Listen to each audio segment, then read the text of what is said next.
I want to share another advanced strategy that is unique to Helium 10, and it's this, and that's we show keyword sales estimates. So before, with Helium 10 and even now with, most other tools, all you could see was search volume. And in other words, how many people are searching for a specific keyword every month. So now why do we want to know search volume and why do we care? Well, typically we assume that the higher the search volume, the higher the sales.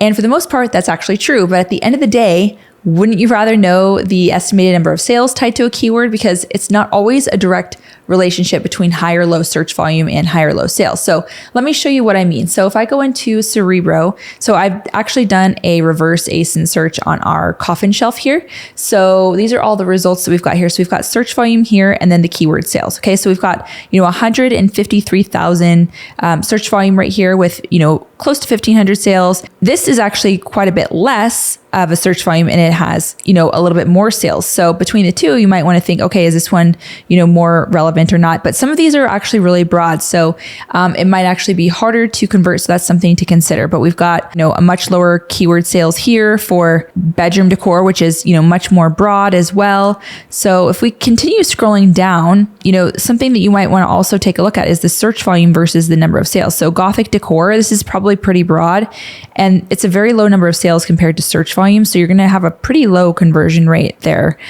in general. But say we had something, let's look at our search volume and let's do like a minimum of 500 and let's do up to 1,000. Okay. So let's apply filters here.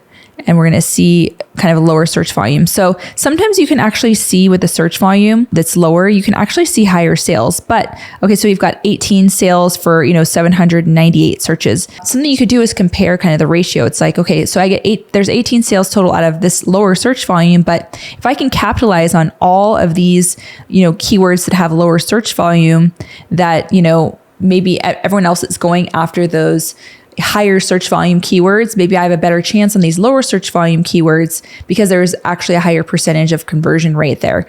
So you can actually, kind of calculate that by, dividing the two and then multiplying by 100 to find a percentage. But this is actually a really, really helpful thing to be able to kind of see whether or not you want to really go after a certain keyword. For example, is it really, really competitive and there's not even that many sales, or is it really way too broad and there's not that many sales, or is it very, very relevant and there's a lot of sales? That's probably the one you want to go for. Is it really, relevant, even if it has a low search volume, but there's still a good number of sales? You're going to want to go for that. So this is going to help you to kind of prioritize which keywords are going to be more important than others. And it just gives you a really good data point to refer to when you're really prioritizing those keywords. So check it out if you haven't already checked this one out.